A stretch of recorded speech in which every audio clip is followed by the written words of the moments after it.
ഗുരുർബ്രഹ്മാ ഗുരുർവിഷ്ണു ഗുരുദേവോ മഹേശ്വര ഗുരു സാക്ഷാൽ പരം ബ്രഹ്മ തസ്മൈ ശ്രീ ഗുരുവേ നമഃ.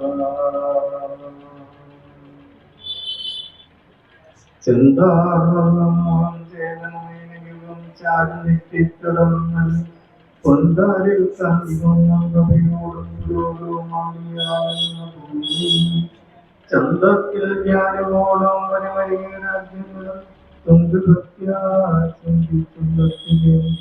ശ്രീനാരായണ ഗുരുചരണ സന്തതം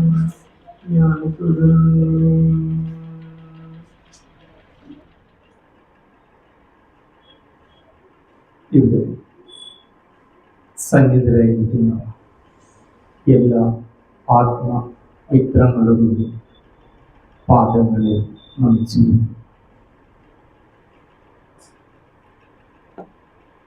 എനിക്കിവിടെ അവസരമൊരുക്കി തന്ന എൻ്റെ ശ്രീനാരായണ ധർമ്മ പഠന കേന്ദ്രത്തിലെ പഠിതാവ്, ഒരാത്മ സഹോദരനായ ആദരണീയനായ രഞ്ജിത്ത്, അതോടൊപ്പം തന്നെ ഈ ശാഖയുടെ സെക്രട്ടറി പ്രസിഡന്റ്, കാരണം എല്ലാവരുടെയും പേരെടുത്ത് എനിക്ക് പറയാം, ഞാനത് കുറിച്ചെടുത്തില്ല, അതുകൊണ്ട് പ്രത്യേകിച്ച് ആരുടെയും പേരെടുത്ത് പറയുന്നില്ല. അതിൻ്റെ സെക്രട്ടറിക്ക്, പ്രസിഡന്റ്, അതോടൊപ്പം അതിൻ്റെ കമ്മിറ്റിക്ക് അംഗങ്ങൾ എല്ലാവർക്കും ശ്രീനാരായണ ധർമ്മ പഠന കേന്ദ്രത്തിൻ്റെ നന്ദി ഞാൻ അറിയിച്ചുകൊണ്ട് നിങ്ങളുടെ എല്ലാവരുടെയും അനുഭവത്തോടുകൂടി ദിവ്യശ്രീ ബോധാനന്ദ സ്വാമികളുടെ ഒരു ചെറിയ അനുസ്മരണമാണ് ഞാൻ നടത്തുന്നത്. കാരണം ബോധാനന്ദ സ്വാമിയെ ഏത് രൂപത്തിൽ നിങ്ങളുടെ മുന്നിൽ അവതരിപ്പിക്കണം എന്ന് എനിക്കറിയില്ല. നമുക്ക് എത്രയും വേണ്ടപ്പെട്ട ശ്രീനാരായണ ഗുരുദേവന് എത്രത്തോളം നമുക്ക് ആരാധ്യനാണ്, അതുപോലെ തന്നെ ഗുരുവിനൊത്ത ശിഷ്യനാണ് ബോധാനന്ദ സ്വാമികളെന്ന് എല്ലാവർക്കും അറിയും. തൃശ്ശൂർ ജില്ലയിലെ കരുവന്നൂർ പുഴയുടെ തീരത്ത് ചിറക്കൽ എന്ന ഗ്രാമത്തിൽ ഇക്കോറിൻ്റെയും ചെറോണിയുടെയും മകനായി 1884 ദിവ്യശ്രീ ബോധാനന്ദ സ്വാമികൾ ജനിച്ചു. അദ്ദേഹത്തിൻ്റെ പൂർവാശ്രമത്തിലെ പേര് വേലായുധൻ എന്നാണ്. 9 മക്കളിൽ രണ്ടാമത്തെ മകനായി പിറന്നു. പ്രാഥമിക വിദ്യാഭ്യാസമൊക്കെ ലഭിച്ചതിന് ശേഷം പിന്നെ തുടർ വിദ്യാഭ്യാസമൊന്നും അദ്ദേഹത്തിന് സാധ്യമായിരുന്നില്ല. കാരണം അവിടെ തുടർ വിദ്യാഭ്യാസത്തിനൊന്നുമുള്ള സാഹചര്യം ഇല്ലാത്തൊരു ചെറിയൊരു ഗ്രാമമാണ്. സാധാരണ മനുഷ്യരൊക്കെ ജീവിക്കുന്ന ഒരു കൊച്ചു ഗ്രാമം. ആ ഗ്രാമത്തിലെ ഒരു കർഷക കുടുംബമാണ് ദിവ്യശ്രീ ബോധാനന്ദ സ്വാമികൾ. അവിടെ വേലായുധൻ എന്ന് പറയുന്ന, വേലായുധനായി വളർന്ന, എല്ലാ അർത്ഥത്തിലും ഒരു വേലായുധൻ തന്നെയായിരുന്നു സ്വാമികൾ. സ്വാമികള് ചെറുപ്പത്തിൽ ആധ്യാത്മീയത തിരഞ്ഞെടുത്ത് ആധ്യാത്മീയതയുടെ വഴിയിലേക്ക് സ്വയം സഞ്ചരിച്ചതാണ്. അത് ശ്രീനാരായണ ഗുരുദേവനെ പോലെ തന്നെ. ഗുരുദേവനെ ആത്മീയതയുടെ വഴിയിലേക്ക് ആരും തിരിച്ചു വിട്ടതല്ല. സ്വയം, അതായത് ജന്മം കൊണ്ട് തന്നെ അവർക്കൊരു കർത്തവ്യം നിറവേറ്റാനുണ്ട്. അങ്ങനെ ഒരു കർത്തവ്യം നിറവേറ്റുന്നതിന് വേണ്ടി ഭഗവാൻ ശ്രീനാരായണ ഗുരുദേവൻ ആരും തിരിച്ചുവിടാതെ സ്വന്തം മനസ്സിലെ വഴികളിലൂടെ ആ മാർഗത്തിലേക്ക് സ്വീകരിച്ചാണ്. കാരണം മറ്റുള്ള ആളുകളൊക്കെ പറയുന്ന സന്യാസിമാരെന്നൊക്കെ പറയുമ്പോൾ അവരെയൊക്കെ ആരെങ്കിലും എന്തെങ്കിലും പ്രേരണകൾ ഏതെങ്കിലും ഒരു സാഹചര്യത്തിൽ അതിനുള്ള കാരണങ്ങൾ ഉണ്ടായിട്ട് അവര് സന്യസിക്കാൻ വന്നു എന്നതുപോലെ. പക്ഷെ ഗുരുദേവൻ അങ്ങനെയല്ല. ആരും പറഞ്ഞു വിട്ടോ ആരെങ്കിലും മാർഗ ദീപമായി മുന്നിൽ നിന്നിട്ടൊന്നുമല്ല ഗുരുദേവൻ ഒരു സന്യാസിയായിട്ട് നമ്മുടെ ഇടയിലേക്ക് വന്നത് എന്ന് പറഞ്ഞതുപോലെ തന്നെയാണ് ബോധാനന്ദ സ്വാമികൾ സ്വയം തിരഞ്ഞെടുത്ത ആധ്യാത്മികതയുടെ വഴിയിലൂടെ സഞ്ചരിച്ചു. ഗുരുവുമായിട്ടുള്ള ഒരു സാദൃശ്യം, ഗുരു എപ്രകാരം അധകൃതരായ ആളുകളുടെ ഇടയിലേക്ക് കടന്നു ചെന്നു അതുപോലെ തന്നെയാണ് ബോധാനന്ദ സ്വാമികൾ എന്ന വേലായുധന്റെ ചെറുപ്പകാലത്തെ ജീവിതം. പ്രത്യേകിച്ച് ഹരിജനങ്ങളെ പോലെയുള്ള അധകൃത വർഗങ്ങളുടെ ഇടയിലേക്ക് അന്ന് നമുക്കറിയാം അവരെ ഒന്നും തൊട്ടുകൂടാത്ത, തീണ്ടിക്കൂടാത്ത, നമ്മുടെ ദൃഷ്ടിയിൽ പോലും കണ്ടുകൂടാൻ പാടില്ലാത്ത ഒരു ജനതയായിട്ട് ആട്ടി അകറ്റി നിർത്തിയിരുന്ന ആ കാലഘട്ടത്തിൽ ബോധാനന്ദ സ്വാമികളും ശ്രീനാരായണ ഗുരുദേവനെ പോലെ തന്നെ ആ വിഭാഗം ആളുകളുടെ ഇടയിലേക്ക് ഇറങ്ങിച്ചെല്ലുകയും അവരുടെ കുട്ടികളുടെ കൂടെ കളിക്കുകയും അവരെ തൊട്ട് തീണ്ടുകയും ഒക്കെ ചെയ്തു. അതിന്റെ പേരിൽ ചെറുപ്പകാലത്ത് ചില മർദ്ദനങ്ങളൊക്കെ അദ്ദേഹത്തിന് വീട്ടിൽ നിന്നുണ്ടായി. വീട്ടുകാർക്ക് തന്നെ മറ്റ് സ്വജനങ്ങളിൽ നിന്ന് വലിയ എതിർപ്പുകളൊക്കെ ഉണ്ടായി. പക്ഷെ അതൊന്നും വേലായുധൻ എന്ന ബാലനെ തന്റെ കർമ്മത്തിൽ നിന്നും പിന്തിരിപ്പിച്ചിട്ടില്ല. അപ്പൊ ആ കാലഘട്ടത്തെ കുറിച്ച് നമുക്കെല്ലാം ഒരു വ്യക്തമായ ധാരണയുണ്ട്. ഏത് രൂപത്തിലാണ് ആ കാലഘട്ടം കടന്ന് നമ്മൾ ഇവിടെ എത്തിയത് എന്ന് ചരിത്രം പഠിച്ച് നമുക്കൊക്കെ അറിയാം. അതിലിപ്പോ നമ്മൾ അധികം ചരിത്രമൊന്നും പഠിക്കണ്ട. മഹാകവി കുമാരനാശാൻ എഴുതിയ പദ്യത്തിന്റെ ഒരു 4 ലൈൻ പഠിച്ചാൽ മതി. എനിക്ക് പദ്യം ഒന്നും ചൊല്ലാൻ അറിയില്ല കേട്ടോ. ഞാനിപ്പോ ശ്ലോകം ചൊല്ലിയപ്പോ നിങ്ങൾക്ക് മനസ്സിലായി എന്ന് തോന്നുന്നു. കാരണം എനിക്ക് താളബോധമില്ല. അതുകൊണ്ട് സംഗീതാത്മകമായ രീതിയിൽ ഞാൻ ഒന്നും ചൊല്ലത്തില്ല. പക്ഷെ അത് ചൊല്ലുന്ന പോലെ ഞാൻ പറയുകയുള്ളൂ. പക്ഷെ നിങ്ങളുടെ ഭാവനയിൽ നിങ്ങൾ അത് നല്ല ഈണത്തിൽ ചൊല്ലി മനസ്സിൽ പതിച്ചോണം. എനിക്ക് സംഗീതമായിട്ട് യാതൊരു ബന്ധവുമില്ല. ആരുടെ കൂടെ ഇരുന്ന് പാടിയാലും ഞാൻ അവരുടെ താളം തെറ്റിക്കും. അതാണ് എന്റെ താളബോധം. അപ്പൊ തൊട്ടുകൂടാത്തവർ തീണ്ടിക്കൂടാത്തവർ ദൃഷ്ടിയിൽപ്പെട്ടാലും ദോഷമുള്ളൂ, കിട്ടില്ലാത്തവർ തമ്മിൽ ഉണ്ണാത്തവർ ഒട്ടല്ലൂ ജാതി കോമരങ്ങൾ. ഈ പ്രത്യേക തരത്തിൽ ഈ ഒരൊറ്റ പദ്യം കൊണ്ടൊരു കാലഘട്ടത്തെ മുഴുവൻ വരച്ചിരുന്നു. എങ്ങനെയാണ് ആ കാലത്ത് മനുഷ്യൻ ജീവിച്ചിരുന്നത്? അത്ര ഭീകരമായ ഒരു ജീവിതാന്തരീക്ഷത്തിൽ ഈ തൊട്ടുകൂടാത്ത ആളുകളെ, തീണ്ടിക്കൂടാത്ത ആളുകളെ വേലായുധൻ തൊട്ടും തീണ്ടിയും അവരുടെ കൂടെ കളിച്ച് അവർക്കൊരു കളിക്കൂട്ടുകാരനായിട്ടാണ് വളർന്നു വന്നത്. അദ്ദേഹത്തെ സംബന്ധിച്ചിടത്തോളം മനുഷ്യനോട് കാണിക്കുന്ന ഈ ഭേദബുദ്ധി അകറ്റി നിർത്തുന്നത് അങ്ങേയറ്റം വേദന നിറഞ്ഞ ഒന്നായിരുന്നു. അതിനൊരു പരിഹാരമായിരിക്കാം അദ്ദേഹം ആത്മീയതയിലേക്ക് തിരിഞ്ഞത്. അങ്ങനെ ആത്മീയതയിലേക്ക് തിരിഞ്ഞ് തന്നാലാവുന്ന ഒരു പരിഹാരം കണ്ടെത്തുന്നതിന് വേണ്ടി അദ്ദേഹം പരിശ്രമിച്ചപ്പോൾ മകൻ പിടിവിട്ടു പോകും എന്ന് തോന്നിയ വീട്ടുകാരെ, കുടുംബാംഗങ്ങള് 16-ാമത്തെ വയസ്സിൽ വേലായുധനെ വിവാഹം ചെയ്യിച്ചു. ഈ വിവാഹം ചെയ്യിക്കുകയും ഒരു കുട്ടി ജനിക്കുകയും ചെയ്തു. ഇവിടെയാണ് നമ്മൾ ശ്രീനാരായണ ഗുരുദേവനെ കാണുന്നത്. ഇതേ സാഹചര്യത്തിൽ ഗുരുദേവനെയും വിവാഹം ചെയ്യിച്ചിരുന്നു സ്വന്തം വീട്ടുകാർ. പക്ഷേ ഗുരുദേവൻ ഒരു അഗ്നി പരീക്ഷയിലാണ് അതിനെ അതിജീവിച്ചത്. കാരണം വിവാഹം ചെയ്ത് വേണമെങ്കിൽ ഗുരുദേവന് ഒരു ഭൗതിക ജീവിതത്തിലേക്ക് പോകാൻ കഴിയുമായിരുന്നു. ഭൗതിക ജീവിതം തന്റെ മുന്നിൽ നിൽക്കുമ്പോൾ ഭഗവാൻ ശ്രീനാരായണ ഗുരുദേവൻ ആ ഭൗതിക ജീവിതത്തിൽ ഒട്ടും ഭ്രമിച്ചില്ല.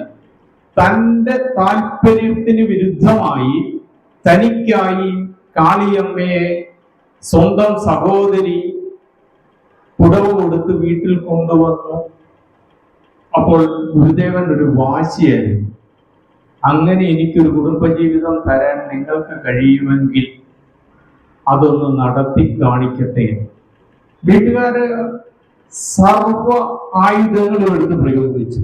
സർവ ആയുധങ്ങൾ എന്ന് പറഞ്ഞാല് ഗുരുദേവനെയും കാളിയമ്മയെയും ഒരു പ്രത്യേക വീട്ടിൽ, സ്വന്തമായിട്ടൊരു വീടെടുത്ത് ആ വീട്ടിൽ താമസിപ്പിച്ചു. കാളിയമ്മയെ കുറിച്ച് പറയുകയാണെങ്കിൽ സുന്ദരിയാണ്. ഞാൻ അതിനെക്കുറിച്ച് എന്റെ അങ്കലാവണ്യങ്ങളെ കുറിച്ചൊന്നും വർണ്ണിക്കുന്നില്ല. ആരെയും മനമയക്കുന്ന അത്രയും സുന്ദരിയായ ഒരു സ്ത്രീ, പക്വതയെത്താത്ത പ്രായത്തിൽ ആത്മീയത തന്റെ ജീവിത പാതയായിട്ട് തെരഞ്ഞെടുക്കുവാൻ നിൽക്കുന്ന ഗുരുദേവൻ വലിയൊരു വെല്ലുവിളി നേരിട്ട ഒരു കാലഘട്ടമാണ്. അത്തരമൊരു കാലഘട്ടം എങ്ങനെയാണ് സംഭവിക്കുന്നതെന്ന് ചോദിച്ചാല്, ഗുരു എന്ന അവതാര പുരുഷന്റെ മുന്നിൽ രണ്ട് വഴികളാണ് നിറഞ്ഞിരുന്നത്. ഒന്നുകിൽ ഭൗതിക ജീവിതത്തിന്റെ വഴികളിലൂടെ ഗുരുദേവന് മറ്റൊരാളായിട്ട് കടന്നു പോകും, അല്ലെങ്കിൽ ആത്മീയതയുടെ വഴിയിലൂടെ കടന്നു പോകും. ഇതിലേത് എടുക്കണം എന്നൊരു തീരുമാനം, ആ തീരുമാനത്തിൽ ഏത് വഴിക്ക് പോകും എന്നുള്ളൊരു പരീക്ഷണമായിരിക്കാം ഗുരുദേവന്റെ മുന്നിലേക്ക് ആ കുടുംബജീവിതം കടന്നു വന്നത്. ഭഗവാൻ ഏതായാലും തന്റെ വിശ്വാസം, അചഞ്ചലമായ ആ വിശ്വാസം, ആ ഉറപ്പ് തന്റെ ജീവിതാവസാനം വരെ ഗുരുദേവൻ പാലിച്ചു. തികഞ്ഞ ബ്രഹ്മചര്യത്തോടുകൂടി ഗുരുദേവൻ ജീവിച്ചു.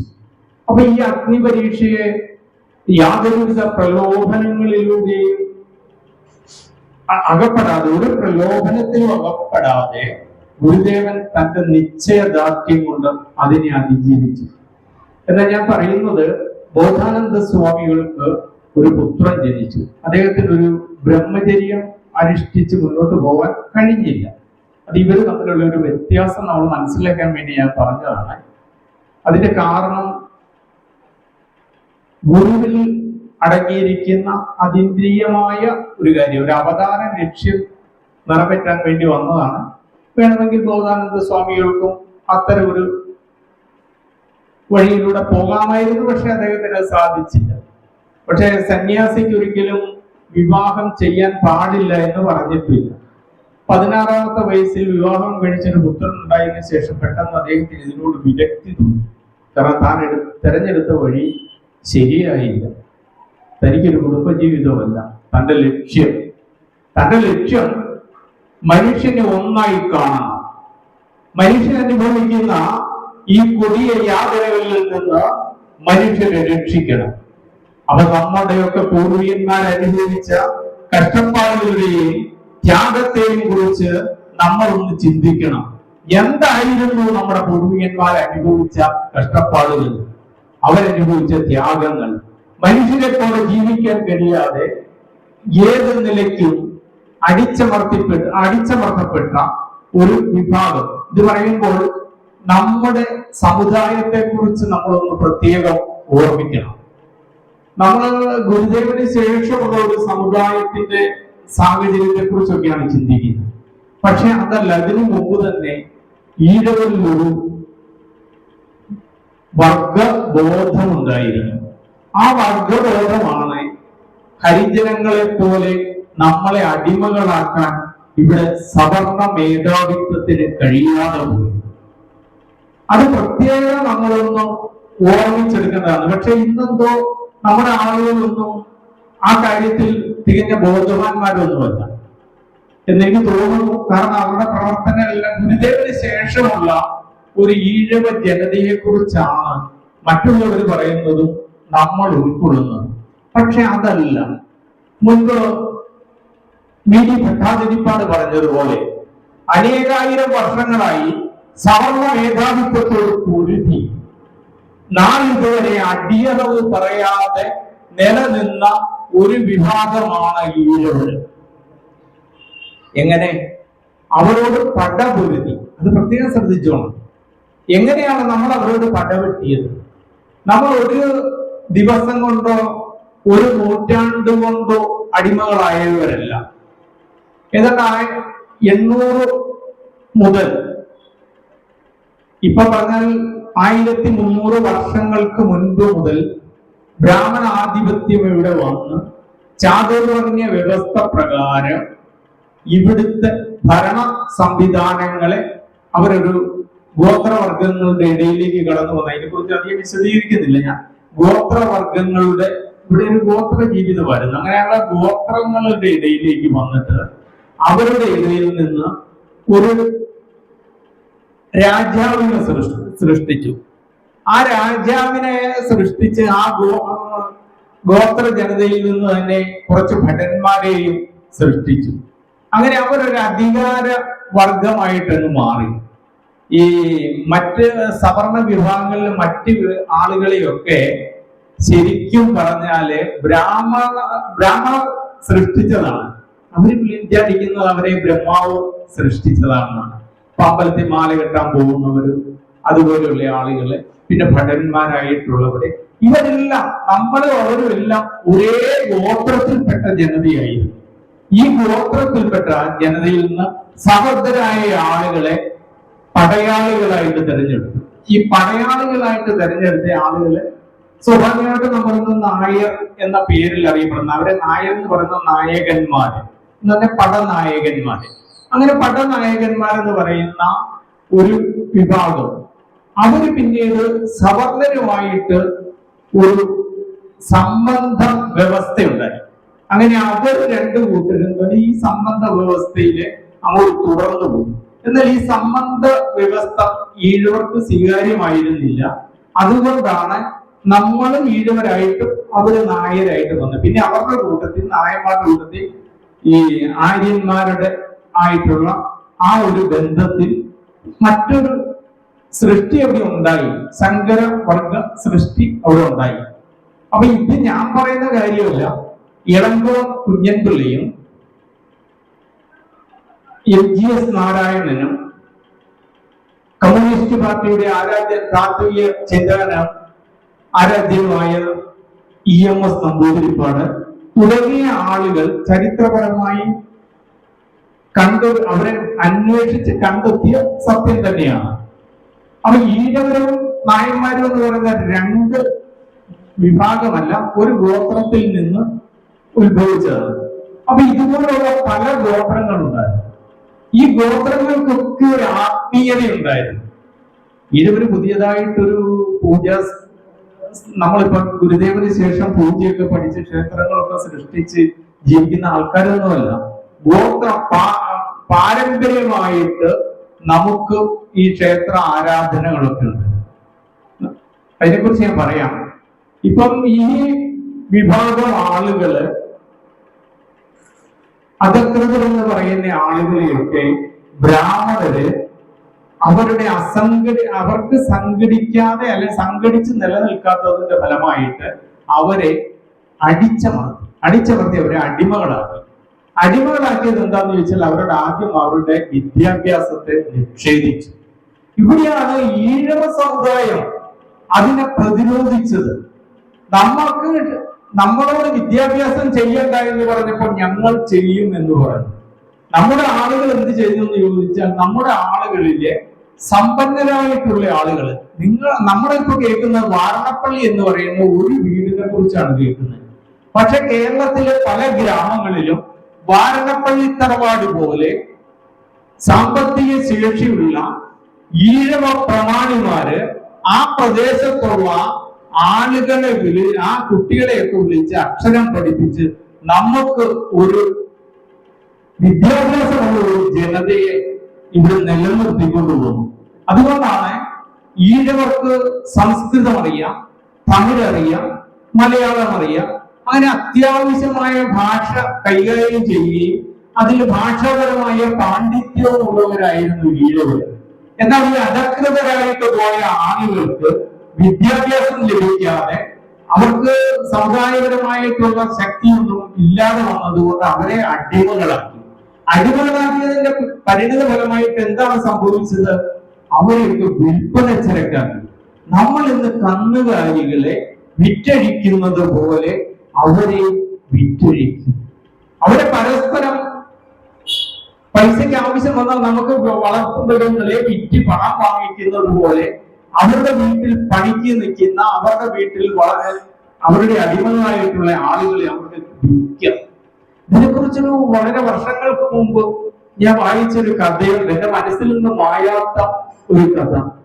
ഒരു വീട്ടില് ഒരു തമ്പുരാൻ അയാൾക്ക് സാമ്പത്തികമായ ബുദ്ധിമുട്ടുകൾ നേരിട്ടപ്പോ ആ വീട്ടിൽ അയാൾക്കുള്ളത്, അയാൾക്ക് വലിയ സാമ്പത്തികമൊന്നുമില്ലാത്ത ഒരു സാധാരണ ജന്മി, അയാൾക്ക് ഒരു കുടുംബം അടിമയായിട്ടുണ്ട്.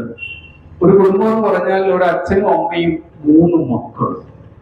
ഈ അച്ഛനും അമ്മയും 3 മക്കളെ അടങ്ങിയ ഈ കുടുംബത്തിൽ സാമ്പത്തികമായ ബുദ്ധിമുട്ട് വന്നപ്പോൾ 6 രൂപയ്ക്കും 8 രൂപയ്ക്കും ഭാര്യയെയും അല്ലെ ആ അടിമയെയും അയാളുടെ ഭാര്യയെയും വിൽക്കുകയാണ്. അവരെ വിൽക്കുന്നത് എങ്ങനെയാന്ന് ചോദിച്ചാൽ, ആള് വന്നു വില പറഞ്ഞ് ഉറപ്പിച്ചു കഴിയുമ്പോൾ അവരുടെ കഴുത്തിലേക്ക് ഒരു കയറ്. ആ കയറുന്ന സമയത്ത് അവർക്കറിയാം തങ്ങളെ കച്ചവടം ചെയ്യാൻ പോവുകയാണെന്ന്. പ്രിയമുള്ളവരെ, നമ്മൾ ഓർമ്മിക്കണം, ഒരമ്മ നെഞ്ചു പൊട്ടിക്കൊണ്ട് എന്റെ മക്കളെ ഞാൻ നിങ്ങളെ പിരിഞ്ഞു പോവുകയാണ്, കൊച്ചു കുട്ടികളാണ്, ആ കുട്ടികൾക്ക് കൊടുക്കാൻ അമ്മയോടെ അടുക്കളയിൽ ചെന്ന് ഒരു ചട്ടിയിൽ കുറച്ച് കഞ്ഞി എടുത്തുകൊണ്ട് വന്നു അവസാനത്തെ അന്നം വാരി ആ മക്കൾക്ക് കൊടുക്കുമ്പോൾ നിറഞ്ഞ് തകർന്നു പോയ ചന്തയോടുകൂടി കണ്ണുനീരിറ്റിട്ട് തങ്ങളുടെ വിധി, തങ്ങളുടെ ജീവിതം ഇതാണല്ലോ ദൈവമേ എന്ന് വിളിച്ച് കരയാൻ ഒരു ദൈവമില്ലാതെ 33 ദേവതകൾ ഉള്ള ഈ ഹൈന്ദവ ജനതയുടെ മുന്നിൽ വിളിച്ചു കരയാൻ ഒരു ദൈവവും ഇല്ലാതിരുന്ന ആ മനുഷ്യർ അവർ ചങ്കി പൊട്ടിക്കരയുകയാണ്. തന്റെ പിഞ്ചോളുന്ന മക്കളെ ഇന്ന് വിട്ടുപോകണം. ഇതാ ആ സമയത്ത് ആ അച്ഛൻ മൂത്ത മകനെ ചേർത്ത് പിടിച്ചുകൊണ്ട് പറയുകയാണ്, മോനെ നിന്റെ ഇല്ലം ഓർക്കണം, ഒരു അടയാളമാണ്.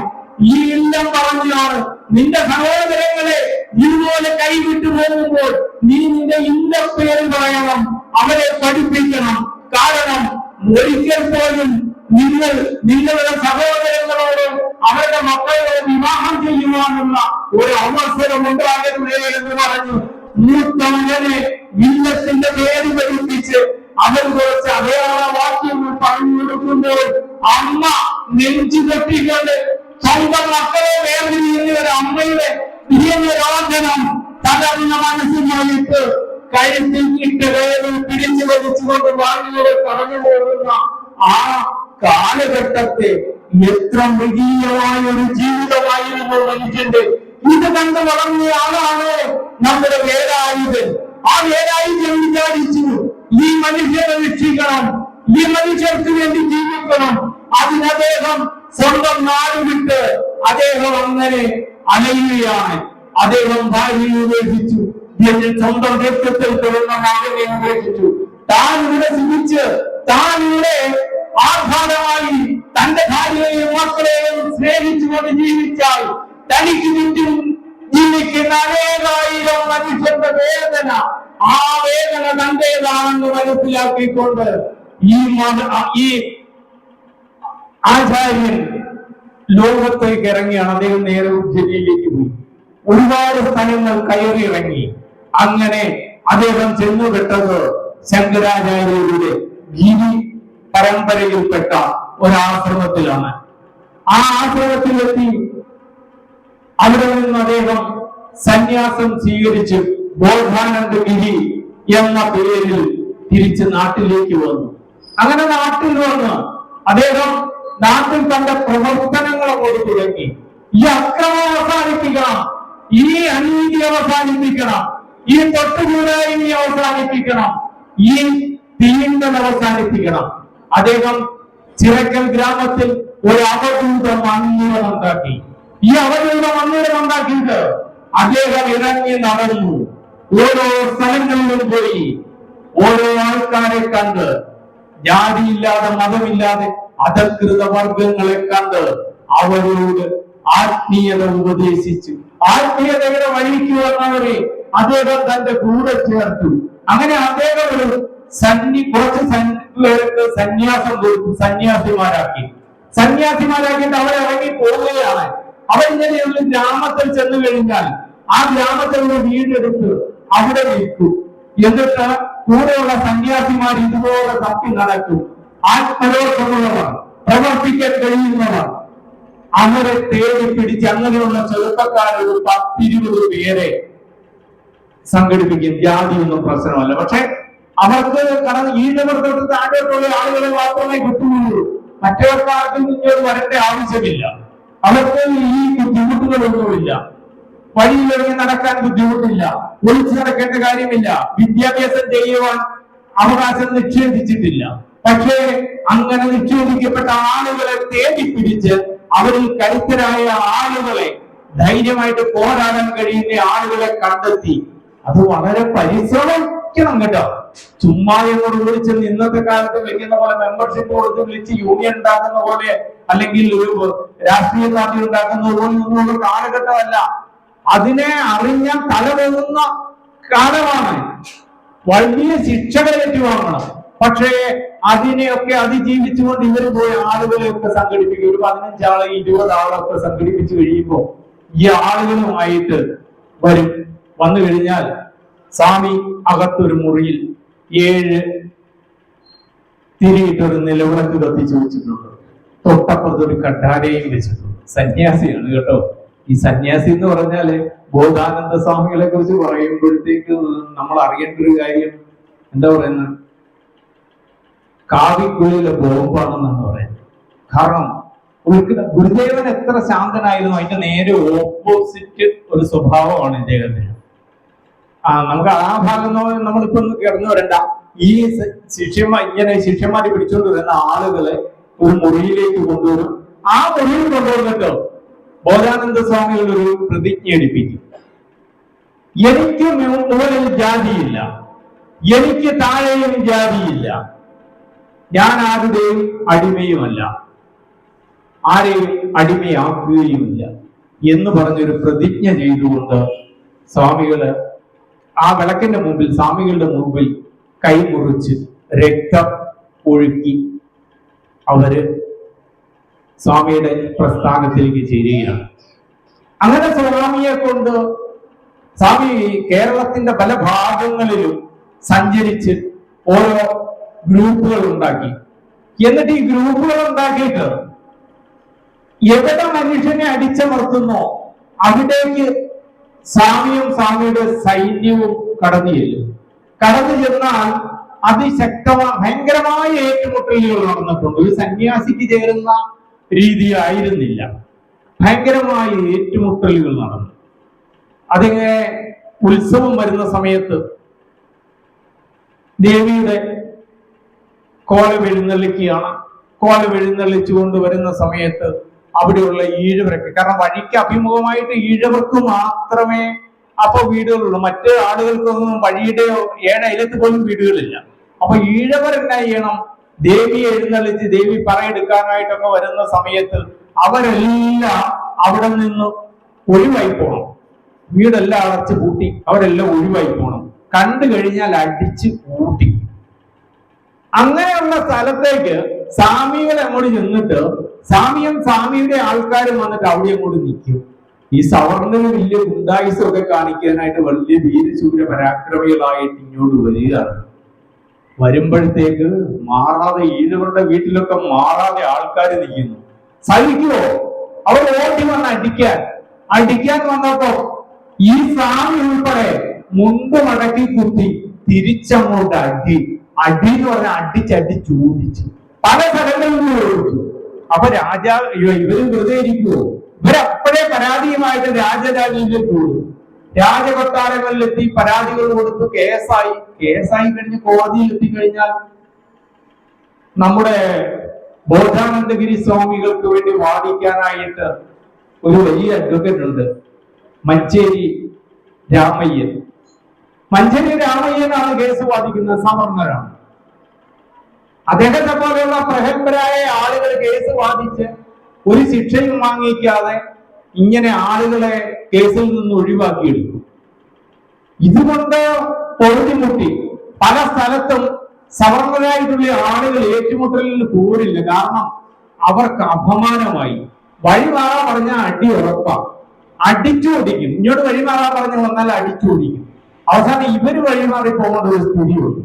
അപ്പൊ ഇതിനെതിരെ അവർ ശക്തമായ രീതിയിലുള്ള പ്രചരണം അത് ആരെ കൊണ്ടാണ്?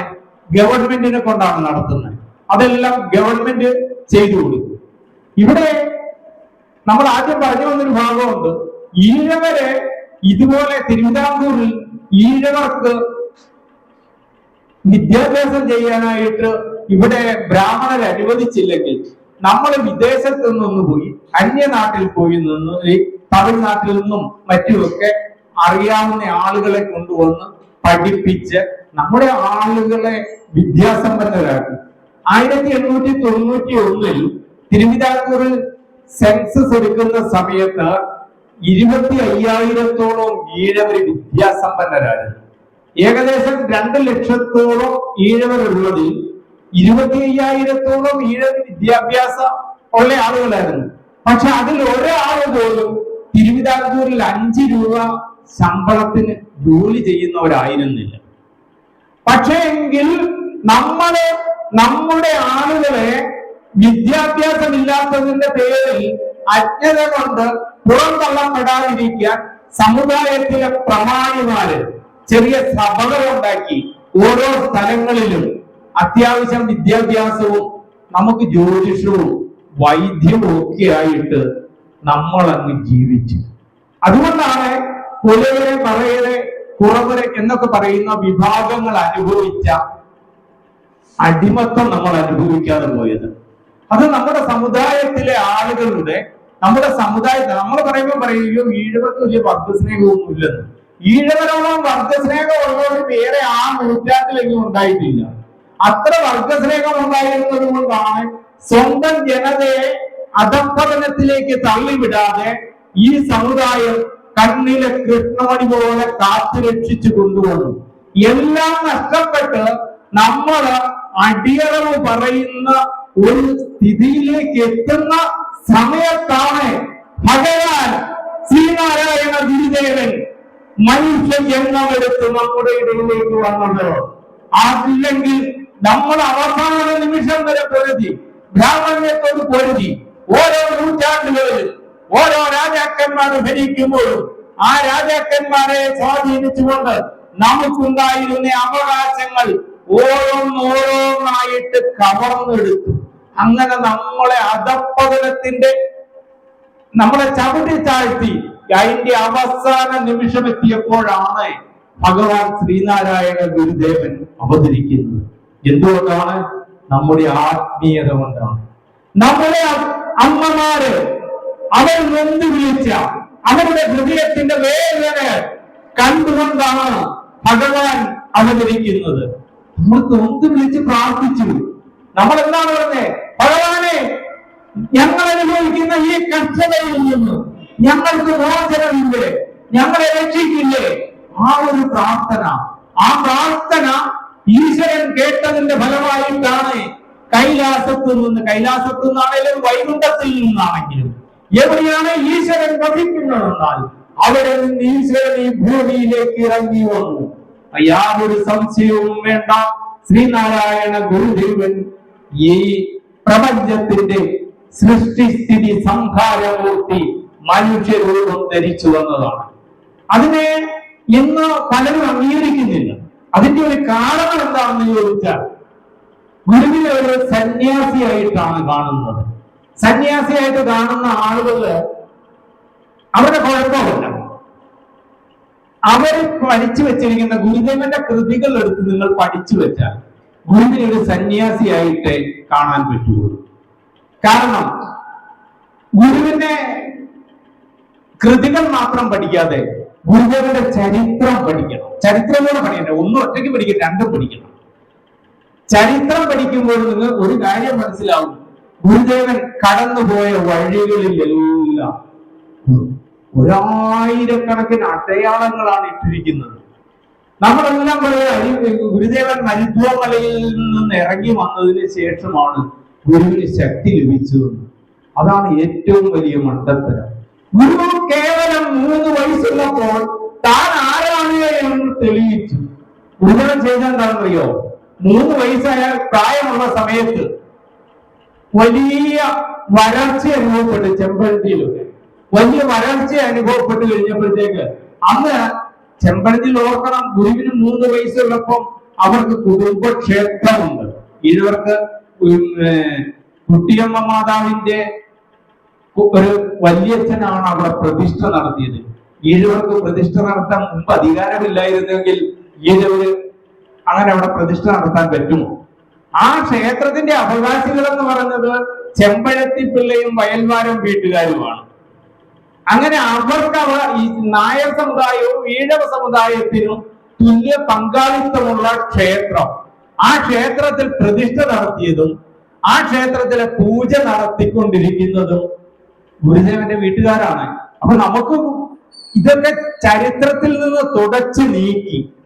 പക്ഷേ ഗുരുദേവനുമായിട്ട് വന്ന ചരിത്രം വന്നപ്പോ അത് മാത്രമാണ് പുറത്തേക്ക് വന്നത്. അതുകൊണ്ട് ഒരുപാട് ചരിത്രങ്ങളുണ്ട്. അതൊക്കെ നമുക്ക് ഓരോ ഘട്ടങ്ങളിൽ അവസരം കിട്ടുമ്പോൾ പറയാം. പക്ഷേ ഇവിടെ ഗുരുദേവൻ 3 വയസ്സുള്ളപ്പോ അമ്മയോട് പറഞ്ഞു പൊങ്കാല ഇടാൻ പോവാ, ഭയങ്കര വരൾച്ച. അമ്മയോട് പറഞ്ഞു, അമ്മേ ഞാൻ പൊങ്കാല ഇടാം, ഞാൻ പൊങ്കാല ഇട്ടാൽ ദേവിക്ക് ഇഷ്ടമാവും. പറഞ്ഞു മോൻ പോലെ. കാരണം ഗുരുവിനെ നിഷേധിക്കാൻ പറ്റില്ല. ഗുരുവിനെ ചെറുപ്പകാലത്ത് പോലും ആര് കണ്ടാലും കണ്ണിന് ആനന്ദകരമായ കാഴ്ചയാണ്. നമ്മൾ വേറെ ഒന്നും ചെയ്യണ്ട, ഗുരുവിനെ ഒന്ന് നോക്കിയാൽ മതി. ഗുരുവിനെ നോക്കിയാൽ മനസ്സിൽ സന്തോഷം അങ്ങനെ അലയടിച്ചുയരും. കണ്ടാൽ നമ്മുടെ കണ്ണിനെ നമ്മുടെ മനസ്സിനെ മോഹിപ്പിക്കും. നമ്മൾ ഗുരുവിലേക്ക് പോകും. നമ്മൾ കൃഷ്ണന്റെ ഒക്കെ വർണ്ണനയാണ് ചെറുപ്പത്തിൽ കേട്ടിരിക്കുന്നത്, കാർമുകിൽ വർണ്ണന്റെ ആ വർണ്ണന. പക്ഷെ അതുപോലെ തന്നെയായിരുന്നു ഗുരുവിന്റെ ബാലലീലകളെ കുറിച്ച് മുഴുവൻ കാര്യങ്ങളൊന്നും കിട്ടിയിട്ടില്ല. ഗുരുവിന്റെ ബാലലീലകളെ കുറിച്ച് ആദ്യമായിട്ട് ഗുരുവിന്റെ ചരിത്രം എഴുതി ഡോക്ടറേറ്റ് എടുത്ത ഡോക്ടർ ഓമന അവർ ജീവിച്ചിരിപ്പുണ്ട്. ഞാൻ ഈ കഴിഞ്ഞ ആഴ്ചയിലും ഓമന മേഡത്തോട് ഒരു 15 മിനിറ്റോളം ഫോണിൽ സംസാരിച്ചു. അവർക്ക് നല്ല പ്രായമുണ്ട്, ഏകദേശം 90 വയസ്സിനടുത്ത് പ്രായമുണ്ട്, ഇപ്പോഴും ജീവിച്ചിരിപ്പുണ്ട്. ചെമ്പഴന്തി ഉള്ളൂര് ആണ് അവർ താമസിക്കുന്നത്. അപ്പൊ ചെമ്പഴന്തി ആയിട്ടൊക്കെ അടുത്ത് ബന്ധമുണ്ട്. അതുപോലെ അവര് അരുവിപ്പുറത്തിനടുത്താണ് അവരുടെ സ്വന്തം വീട്. അവർ കെട്ടിച്ചുകൊണ്ട് വന്നതാണ് ഉള്ളൂർ. അപ്പൊ ഇവര് പോയി അവിടുത്തെ ചരിത്രങ്ങളൊക്കെ കുറച്ച് ശേഖരിച്ചെടുത്തു. അപ്പൊ അതിനെക്കുറിച്ച് കുറച്ച് കാര്യങ്ങൾ ഞാൻ ചോദിച്ചപ്പോ എന്നോട് അതിനെക്കുറിച്ചുള്ള കാര്യങ്ങളൊക്കെ ഇങ്ങനെ പറഞ്ഞു തരും. അപ്പൊ അങ്ങനെ പറഞ്ഞു തന്നു. അപ്പൊ എന്നോട് പറഞ്ഞു 3 വയസ്സുള്ള കാലത്ത് ഗുരുദേവൻ അമ്പലത്തിൽ പൊങ്കാലയിടാൻ പോയി ദേവീക്ഷേത്രത്തിൽ, മണക്കൽ ദേവീക്ഷേത്രത്തിൽ പൊങ്കാലയിടും. മണക്കൽ ദേവീക്ഷേത്രമല്ല, അത് ഇവരുടെ വേറെ കുടുംബക്ഷേത്രമാണെന്നാണ് മാഡം പറഞ്ഞത്. പക്ഷെ ചരിത്രത്തിലൊക്കെ എഴുതിയിരിക്കുന്നത് മണക്കൽ ക്ഷേത്രം എന്നാണ്. മണക്കൽ ക്ഷേത്രമല്ല, ഗുരുദേവന്റെ വേറൊരു സ്വന്തം ക്ഷേത്രം ഉണ്ടായിരുന്നു ഇവിടെ, ഇലഞ്ഞിക്കൽ തറവാടിന്റെ. ആ ക്ഷേത്രത്തിലാണ് പൊങ്കാലയിടുന്നത്. ആ ക്ഷേത്രത്തിൽ പൊങ്കാലയിടുമ്പോ ഒരുപാട് പെണ്ണുങ്ങളൊക്കെ ഉണ്ട്. എല്ലാവരും പോയി ഇങ്ങനെ നോക്കി നിൽക്കുകയാണ്. അപ്പൊ എല്ലാരും കൗതുകത്തോട് നോക്കുകയാണ്. കൊച്ചു കുഞ്ഞായ നമ്മുടെ നാരായണൻ, കൊച്ചു നാരായണൻ പൊങ്കാലയിടുകയാണ്. ഒരാചാര്യനെ പോലെ നിന്നുകൊണ്ട് പൊങ്കാലയ്ക്ക് അമ്മ പറഞ്ഞിരുന്നത് പോലെ എല്ലാം ചെയ്തു. മനോഹരമായിട്ടൊരു പൊങ്കാലയെ കൂടെ അർപ്പിച്ചു. അന്തരീക്ഷം വെയിൽ കൊണ്ട് ജ്വലിച്ച് എന്ന് പറഞ്ഞാൽ ആ സമയത്ത് ഉച്ചത്തനായി നിൽക്കുന്ന സൂര്യന്റെ ആ സമയത്ത് ചൂടേറ്റ് എല്ലാവരും വാടി വീഴുന്ന ആ സമയത്ത് ഒരു മഴക്കാറ് പോലും ലേശം മഴയുടെ ഒരു ലേശം ഒരു മഴക്കാട് പോലും അന്തരീക്ഷത്തിലില്ല. പക്ഷെ ഈ ബംഗാളക്കടൽ തിളച്ച് മേൽപോട്ട് പോയി വരുമ്പോൾ ആകാശത്തെ വെള്ളി കെട്ടി അപ്പോൾ കോരിച്ചൊരിയുന്ന മഴ, ആ ബംഗാളക്കടൽ പോലും അവരെടുക്കാൻ പറ്റിയില്ല. അതിശക്തമായ മഴ. ആ മഴയിലെല്ലാം മറന്ന് എല്ലാവരും കുളിച്ചു ആറാടിപ്പോയി. അത്ര ഭയങ്കരമായ മഴ. ഒരുപാട് സമയം നിന്ന് ആ മഴ അവർക്ക് ആവശ്യത്തിന് ജലാശയങ്ങളിലെല്ലാം ജലം നിറച്ചു. നമുക്ക് എത്ര ജലം ആവശ്യമുണ്ടോ അത്രയും ജലം ലഭിക്കുവോളം മഴ പെയ്തു. എല്ലാവരും പറഞ്ഞു ദേവിയുടെ കടാക്ഷം. നമ്മുടെ കൊച്ചുനാരായണൻ കൊച്ചുനാണു പൊങ്കാല ഇട്ടത് കൊണ്ട് ദേവി പ്രസാദിച്ചിരിക്കുന്നു. എല്ലാവരും വിചാരിച്ചു ദേവിയുടെ പ്രസാദമാണെന്ന്. പിന്നൊരിക്കൽ ഗുരുദേവൻ തന്നെ അരുവിപ്പുറത്ത് മഴ പെയ്യിച്ചിരുന്നു. അരുവിപ്പുറം ക്ഷേത്രത്തിൽ അർദ്ധനാരീശ്വരസ്തവം ചൊല്ലി മഴ പെയ്തു. എല്ലാവർക്കും അറിയാമല്ലോ അതല്ലേ? ആ കഥ നിങ്ങളൊന്ന് ഓർമ്മിക്കണം. അതിന്റെ അർത്ഥം എടുത്ത് വ്യാഖ്യാനിച്ചു നോക്കണം. എവിടെയെങ്കിലും ഭഗവാൻ ശിവനാട് ശ്രീനാരായണ ഗുരുദേവൻ ഭഗവാനെ എന്റെ ഭക്തരുടെ ആവശ്യം നിറവേറ്റി കൊടുക്കണേ, അവർക്ക് മഴ പെയ്യിച്ചു കൊടുക്കണമെന്ന് എവിടെയെങ്കിലും പറയുന്നുണ്ടോ ഭഗവാൻ? ഭഗവാൻ ഒരു തരത്തിൽ ശിവനെ ശാസിക്കുകയാണ് ചെയ്യുന്നത്. ഗംഗയെ ശിരസിൽ ഒഴിപ്പിച്ചു വെച്ചുകൊണ്ട് എന്താണ് നിങ്ങൾ ചെയ്യുന്നത്? ഒരു തുള്ളി വെള്ളമില്ലാതെ ഈ ജനങ്ങൾ ഓടി നടക്കുന്നു. മണ്ണെടുത്ത് ഞെക്കിപ്പിഴിഞ്ഞാൽ പോലും വെള്ളം കിട്ടാത്ത ഒരു അവസ്ഥയായി. എങ്ങനെ മനുഷ്യൻ ജീവിക്കും? അതുകൊണ്ട് വെള്ളം മനുഷ്യർക്ക് കൊടുക്കണമെന്ന് തന്റെ കർത്തവ്യം മറന്നുപോയ ഒരാളോട് തന്റെ കർത്തവ്യം എന്താണെന്ന് ഓർമ്മിപ്പിച്ചു കൊടുക്കുന്ന ഒരു താക്കീത് പോലെയാണ് ഗുരു ആ കൃതി എഴുതിയത്. പ്രിയമുള്ളവരെ, മഴ ധാരാളമായി ലഭിച്ചു. എല്ലാ കാര്യങ്ങളൊന്നും പറയാനായിട്ട് നമുക്ക് കഴിയില്ല. കാരണം അങ്ങനെ മഹാത്ഭുതങ്ങൾ സൃഷ്ടിച്ചുകൊണ്ട് കേരളക്കരയിലും തമിഴ്നാട്ടിലും എല്ലാം ഭഗവാൻ പോയ വഴികളിൽ വഴിത്താരകളിൽ എല്ലാം അടയാളങ്ങളുണ്ട്. ഈ അടയാളങ്ങൾ കാണുമ്പോഴാണ് ഈ വന്നയാൾ ആരാണ് എന്ന് നമുക്ക് തിരിച്ചറിയാൻ കഴിയുന്നത്. ശ്രീനാരായണ ഗുരുദേവൻ ആരാണെന്ന് അറിയുന്നത് ഈ അടയാളങ്ങൾ കണ്ടുകൊണ്ടാണ്.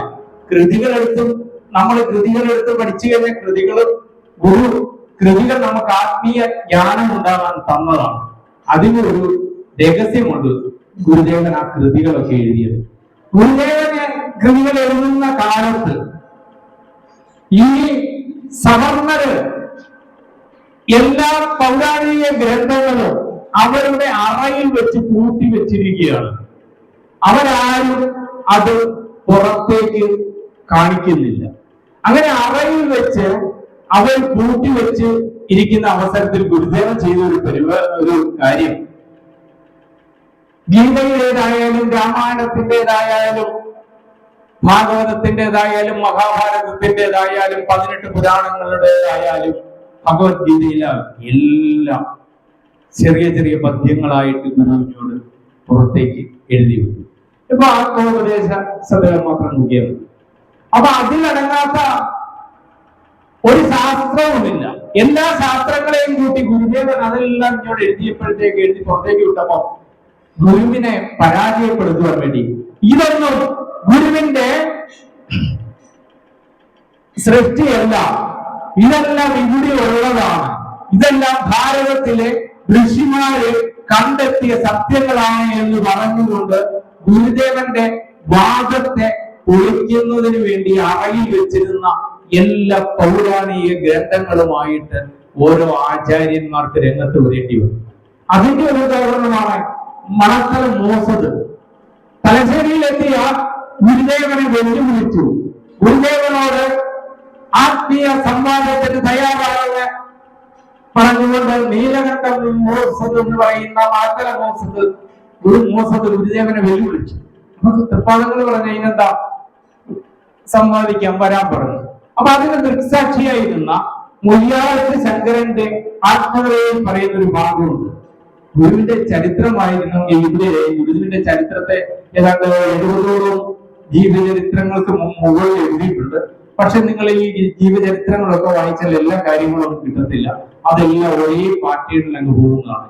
മുയ്യാളത്ത് ശങ്കരനെ പോലെ ഗുരുദേവന്റെ കാലഘട്ടത്തിൽ ജീവിച്ച ഒട്ടനവധി ആളുകളുണ്ട്. തേടിപ്പിടിച്ച് അവരുടെ ആത്മകഥകളോ അവരുടെ ഓരോ കൃതികളിലും ഒക്കെ ഗുരുദേവനെ കുറിച്ച് പറയുന്നുണ്ട്. അത് പറയുമ്പോഴാണ് നമുക്ക് യഥാർത്ഥ ഗുരുദേവനെ കിട്ടുന്നത്. അത് ഒരാളായ മുരിയാരി ശങ്കരൻ പറയുകയാണ്, ഞാൻ 7ാം ക്ലാസ്സിൽ പഠിക്കുമ്പോഴാണ് മലപ്പുറം ഗുരുദേവനെ വെല്ലുവിളിക്കുന്നത്.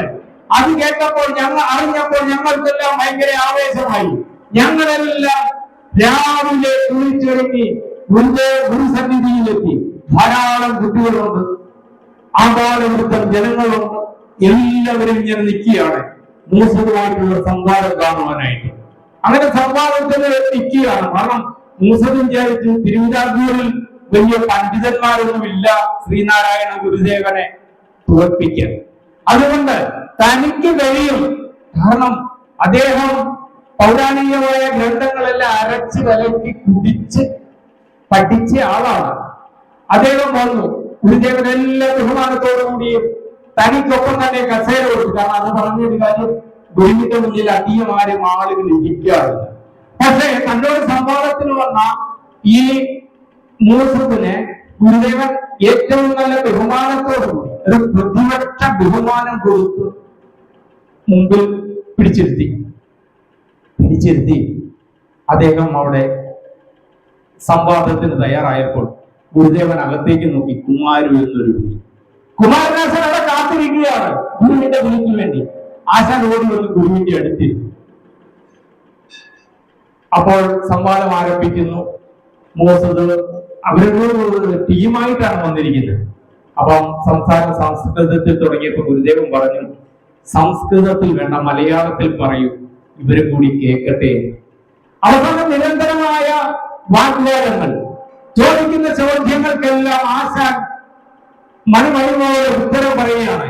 അപ്പൊ ഇവരുടെ മനസ്സിൽ, മൂസത്തിന്റെ മനസ്സിലുള്ളത് എന്താണെന്ന് ചോദിച്ചാൽ, എത്രയും പെട്ടെന്ന് ശിഷ്യനെ കീഴടക്കിയിട്ട് ഗുരുവിലേക്ക് എത്തണം, ഗുരുവിലേക്ക് ചോദ്യം അറിയണം. പക്ഷെ പഠിച്ച പരിവർത്തനത്തെ നോക്കി താൻ പഠിച്ച ശാസ്ത്രങ്ങളെല്ലാം പ്രയോഗിച്ചു. അരമണിക്കൂറോളം സംവാദം നടത്തിയിട്ട് എല്ലാ ചോദ്യങ്ങൾക്കും ആശാൻ മണി പോലെ ഉത്തരം പറയുന്നു.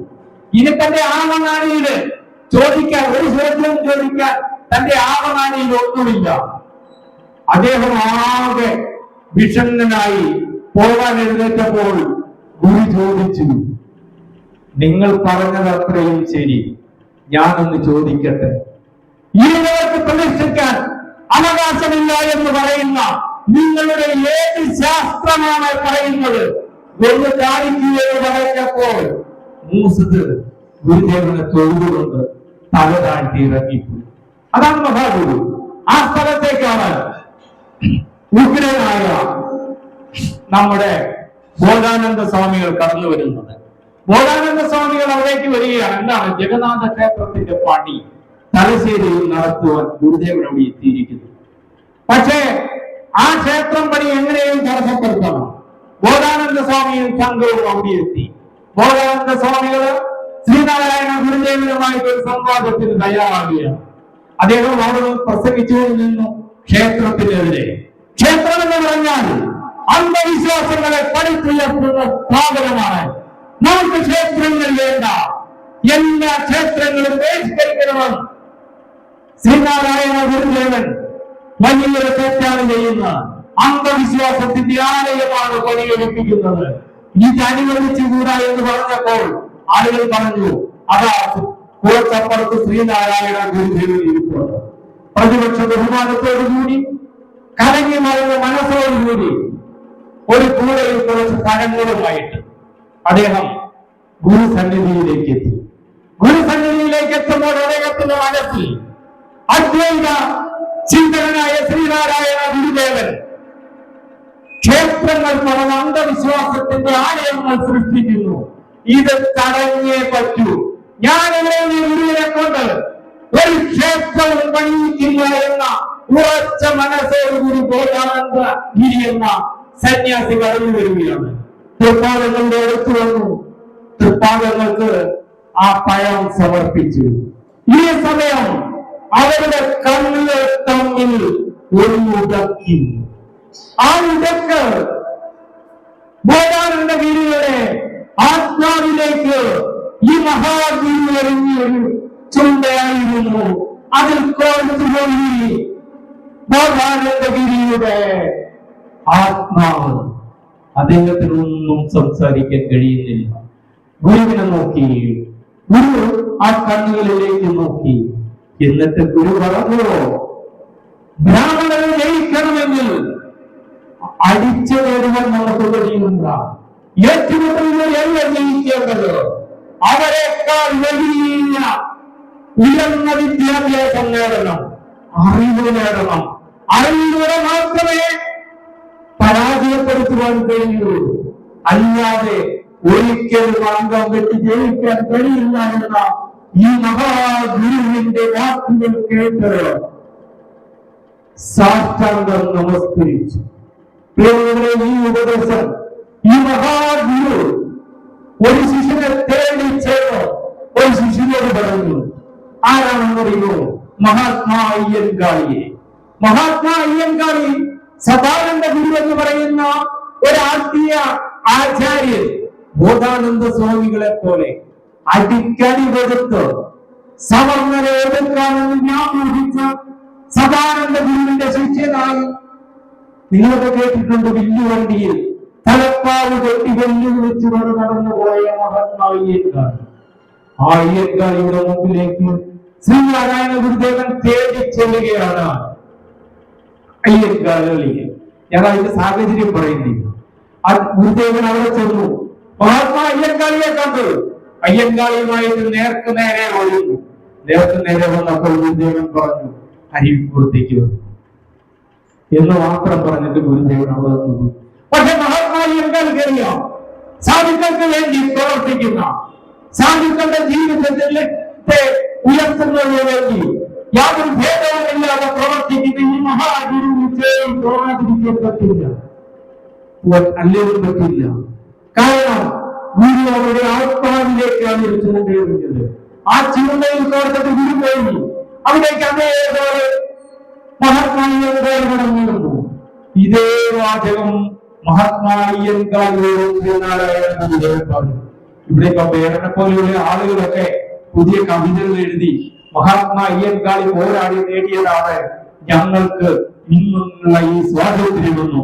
ഇന്ന് ഞങ്ങൾ അനുഭവിക്കുന്ന ഈ സ്വാതന്ത്ര്യത്തിന്റെ അമർത്ത് ഞങ്ങൾക്ക് നേടിത്തന്നത് മഹാത്മാ അയ്യൻകാളിയാണെന്ന് പറയുമ്പോൾ, പ്രിയമുള്ളവരെ, മഹാത്മാ അയ്യൻകാളിക്ക് സാമൂഹിക പരിപാലന സംഘടന, പരിപാലന സംഘയോഗമെന്ന ഒരു സംഘടന ഉണ്ടാക്കിക്കൊടുത്ത് സാധുക്കളെ ഇടയിലേക്ക് ഇറക്കിവിട്ട് അവിടെ പ്രവർത്തിച്ചത് ഒരാളോട് ഏറ്റുമുട്ടിയല്ല, ഒരാളോട് ഏറ്റുമുട്ടാനല്ല, എല്ലാവരെയും എല്ലാവരോടും സ്നേഹത്തോട്, എല്ലാവരോടും സാഹോദര്യത്തോടു കൂടി പെരുമാറി അങ്ങനെ വളർന്നു വന്നതാണ്. അതുകൊണ്ടാണ് മഹാത്മാ അയ്യൻകാളിയുടെ മുമ്പിൽ നമ്മുടെ രാഷ്ട്രപിതാവായ മഹാത്മജി പോലും എത്തിയത്. കാരണം ഈ ഗുരു കാണിച്ചു കൊടുത്ത വഴിയാണ്. ആ ഗുരു പറഞ്ഞതനുസരിച്ചാണ് പിന്നീട് മഹാത്മാ അയ്യൻകാളി വിദ്യാഭ്യാസ രംഗത്തേക്ക് തിരിഞ്ഞുപോയത്. അങ്ങനെ വളർത്തി ഗുരു കൊണ്ടുവന്നതാണ് ഒട്ടനവധി ആളുകളുണ്ട്. അവരെല്ലാം എടുത്തു പറഞ്ഞ ബോധാനന്ദ സ്വാമികളെ പോലെ തന്നെ അങ്ങനെ കൊണ്ടുവന്നു. ഇപ്പൊ ബോധാനന്ദ സ്വാമികളെ ഗുരുദേവന്റെ പ്രഥമ ശിഷ്യനായ ശിവലിംഗദാസ സ്വാമികളുടെ ശിക്ഷണത്തിലാണ് ജഗന്നാഥ ക്ഷേത്രത്തിന്റെ തലശ്ശേരിയിൽ നിന്ന് വന്ന് പെരിങ്ങോട്ടുകര ക്ഷേത്രത്തിൽ വന്നു. അപ്പൊ അവർ തന്നെ ബോധാനന്ദ സ്വാമികൾക്ക് അപ്പൊ തന്നെ ശിവലിംഗദാസ സ്വാമികളെ കണ്ട് അവിടെ വെച്ച് പരിചയപ്പെട്ടു. ശിവലിംഗദാസ സ്വാമികളുടെ ആശ്രമത്തിലേക്ക് പോരുകയായിരുന്നു. അങ്ങനെ പെരിങ്ങോട്ടുകര ആശ്രമത്തിലെത്തി. പെരിങ്ങോട്ടുകരയിൽ താമസിച്ചു. വലിയ സംവാദങ്ങൾ നടന്നു.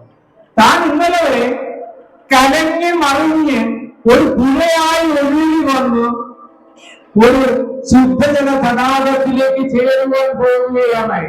ഇന്നലെ വരെ ബോധാനന്ദ സ്വാമികൾ കലങ്ങി മറിഞ്ഞൊരു പുഴയായിരുന്നു.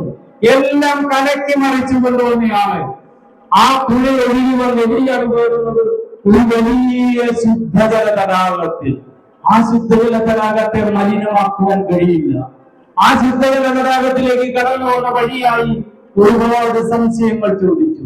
ഒരുപാട് സംശയങ്ങൾ ചോദിച്ചപ്പോൾ അതിനെല്ലാം ബോധാനന്ദ സ്വാമികൾക്ക് തൃപ്തികരമായ ഉത്തരം കൊടുത്തത് ശിവലിംഗദാസ സ്വാമികളാണ്. ശിവലിംഗദാസ സ്വാമികളും ശ്രീനാരായണ ഗുരുദേവനും തമ്മിലുള്ള ഒരുപാട് കെമിസ്ട്രികളുണ്ട്.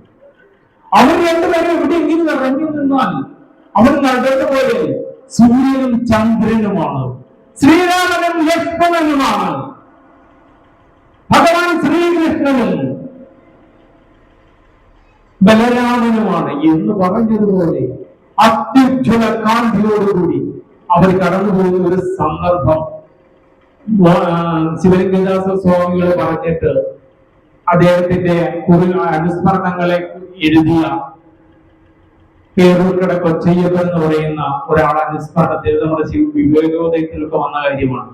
ഗുരുദേവൻ വിളിച്ചുകൊണ്ട് പോവുകയാണ്. കാരണം ഈ ബോധാനന്ദ സ്വാമിയെ പോലെയല്ല ശിവലിംഗദാസ സ്വാമികൾ. പരമശുദ്ധനാണ്, ശുദ്ധരിൽ ശുദ്ധനാണ്, ഒന്നും അറിയില്ല, എല്ലാം ഗുരുവിലൂടെയാണ് പഠിച്ചത്. അദ്ദേഹത്തെ ഗുരു ഇങ്ങനെ ഗുരുവും പഠിപ്പിക്കുകയാണ്. അങ്ങനെ ഇവർ തമിഴ്നാട്ടിൽ പോയി. എവിടെയാണെന്ന് ബോധാനന്ദ ശിവലിംഗദാസ സ്വാമികൾക്ക് അറിയില്ല. തമിഴ്നാട്ടിൽ ഏതോ ഒരു സ്ഥലത്ത്. അവർ പറയുന്ന തമിഴ് പോലും അറിയില്ല. അവിടെ ചെന്നപ്പോ കാണുന്നത് കറത്തിരണ്ട മനുഷ്യര്. ഈ കറത്തിരണ്ട മനുഷ്യരുടെ ഇടയിലേക്ക് ആയിരക്കണക്കിന് മനുഷ്യർ എന്തോ ഉത്സവം. ആ ഉത്സവത്തിന് ഗുരുദേവൻ പോയി. ഗുരുദേവന് ഇവരുടെ ഭാഷ അറിയാം. ഗുരുദേവൻ ഇവരുമായിട്ട് സംസാരിക്കുന്നുണ്ട്. ശിവലിംഗദാസ സ്വാമികൾക്ക് ഒന്നും അറിയില്ല. അദ്ദേഹം ഞാൻ നോക്കി നിൽക്കുകയാണ്. ആകെ പേടിച്ചു പോയി. കറത്തിരുണ്ട മനുഷ്യര്, കണ്ടാൽ ഭീകര ജീവികളെന്ന് തോന്നിക്കുന്ന മനുഷ്യര്. അവർക്കാണെങ്കിലോ ഈ രണ്ട് മനുഷ്യരും വലിയ അത്ഭുതമായിരുന്നു. ശിവലിംഗദാസ സ്വാമികളും ശ്രീനാരായണ ഗുരുദേവനും സൂര്യദേവനും ജ്വലിച്ചു നിർത്തിയാണ് അവരുടെ ഇടയിൽ. ഒന്ന് ഓർത്ത് നോക്കിക്കേ, അർദ്ധരാത്രിക്ക് സൂര്യൻ ഉദിച്ചാൽ എന്തായിരിക്കും? അത്ര ശോഭയോട് കൂടി നിൽക്കുകയാണ്.